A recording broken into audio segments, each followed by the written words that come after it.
Excellency the Governor, kolayta dadkan hor fadhiya curyaaminta dawladda waxay helaysaa xaqooda ku jira. Xaqooda ayaa ku jira, bal adigana saad u maarayn lahayd hal arko. Probably haddii loo hagaajiyo disability fund ee lacag ay ku shaqaystaan siduu chairmanku u sheegay. Alxamdulillah ayagana wax way qabsan karaan. Midda kale aan raba inaan ka hadlo waxa waaye gabadha hadda waxay ka hadashay waa run.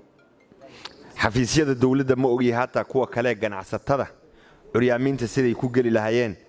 That building and construction regulation kaas waa in la xoojiyo, municipal ay xoojiso istaalada building regulation curyaaminta siday ku gali lahaayeen. Xafiiskaadu wuu fiican yahay waa la gali karaa. Istaalka weyn hata meel laga fuulo ma leh. Waxa way ruuxii biskili haysta kor in loo qaaday noqonaysa.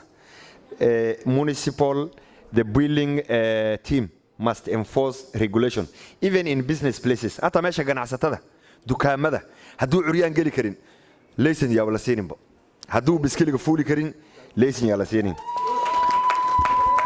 Dad Islaam baan hay Gaaris hadaan hay Your Excellency Gaaris waxaan ku arkay wax aad ii farxiyay. Dadka indhoolaha kitaab Quraan ay akhristaan oo la dhahay Braille ayaa jirta. Macallinkan ayaa maalin hore i tus. Ninkii indha ma qabo kitaab Quraan ma akhrisan karo. Laakiin waxaa jira kitaab Quraan Ilaahay uu soo dejiyay oo dadka indhoolaha ay akhrisan karaan. Waa arrin aad aan ku farxay. Aniga naftay waxaan isweydiiyay wal dhagoolaha see lagu bari karaa Quraanka. Dad Islaam baan Soomaa. Asaaska nolosha maxaa way? Waa diin Soomaa. Arrintaasna nin Muslim baa tahay, nin diinta ku fiican baa tahay, arrintaas inaad gasho. At least madrasooyinka nafteed Sheikh Hassan Subkem madrasooyinka indhoolaha iyo dhagoolaha sidii diinta lagu bari lahaa. Walaalayaal waxa laga shaqeeyo. Governorna garab hanisiyo.